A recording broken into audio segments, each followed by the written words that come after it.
to matters now, development projects, and we've seen the issue that Kenyans are actually expressing is that this government is forcefully imposing government projects, programs. For instance, vaccination of animals, SHA, that is the Social Health Authority, affordable housing, and I'll begin by that before we get to the specific programs. What do you make of, or what do you think about this? Because Kenyans say it is too soon. It is being buttressed on them. You're forcing it down their throats.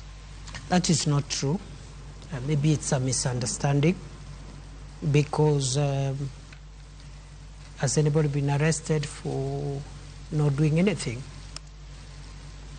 What the government is doing is it is doing its obligations to the public. The government's obligation to the public is to work for the national interest.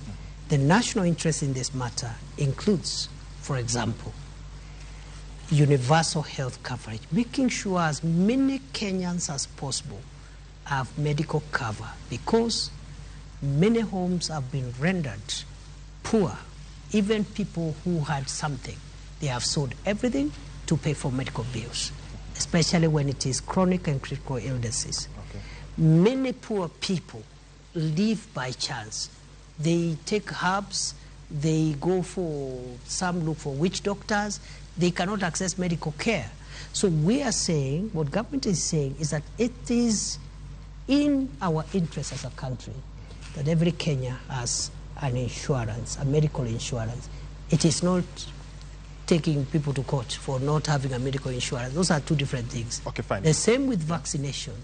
What the government is saying about vaccination is that we have certain targets as a country to grow the livestock and that value chain around livestock and livestock products.